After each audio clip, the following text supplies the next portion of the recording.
কবি অবিনাশ দত্তৰ কবিতা শ্ৰীকৃষ্ণ হোৱা জানো সহজ। শ্ৰীকৃষ্ণ হোৱা জানো সহজ। শ্ৰীকৃষ্ণ হ'বলৈ জন্ম নৌহওঁতেই মৃত্যুৰ ক্ষণ গণিব লাগিব। নিয়তিৰ কোবাল সোঁতত জন্মৰ দিনাই মাতৃত্বৰ পৰা দূৰ হ'ব লাগিব। 1600 সুৰক্ষিক উদ্ধাৰী মৰ্যাদা দিব লাগিব আৰু বহু কিবা কিবি কৰিব লাগিব যদি শ্ৰীকৃষ্ণ হ'ব লাগে।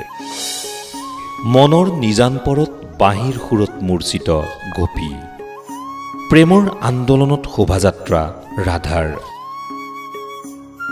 ৰাধা কৃষ্ণৰ প্ৰেয়সী নে শ্ৰেষ্ঠতম গোপী। আৰু মীৰাবাই কোন আছিল? ভক্ত কৃষ্ণৰ একপক্ষীয় প্ৰেমিকা। শ্ৰীকৃষ্ণ কাপুৰুষ আছিল জানো? নিশ্চয় নাছিল।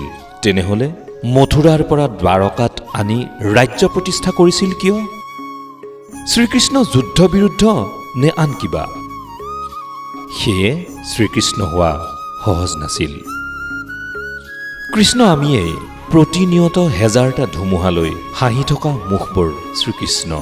যুগ যুগান্তৰৰ পৰা প্ৰত্যেক দ্ৰৌপদীৰ বাবে থিয় হোৱা ককায়েকবোৰ শ্ৰীকৃষ্ণ।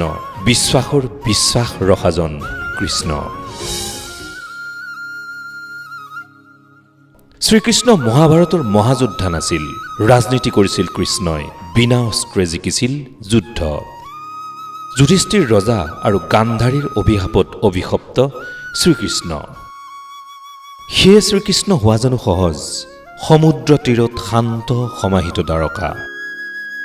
৩৬ বছৰ পাৰ হ'ল মহাভাৰতৰ। চকুৰ সন্মুখত দ্বাৰকাৰ যুদ্ধ দেখিছে কৃষ্ণই। বঙহৰ যুদ্ধৰ ধ্বংসাৱশেষ শ্ৰীকৃষ্ণই দেখিছে। অস্তমিত সাগৰৰ বক্ষত ডুবন্ত দ্বাৰকা, নিশ্চিহ্ন দ্বাৰকা, ক্লান্ত ঈশ্বৰৰ শ্ৰান্ত ভাৱনা। তাহানিতেই ধৰ্মৰ বাবেই অভিশপ্ত হৈছিল কৃষ্ণ। আৰু আজিও ধৰ্মান্ধৰ দেশত হৰবিদ্ধ শ্ৰীকৃষ্ণ। সেয়ে শ্ৰীকৃষ্ণ হোৱা সহজ নাছিল আৰু নহয়।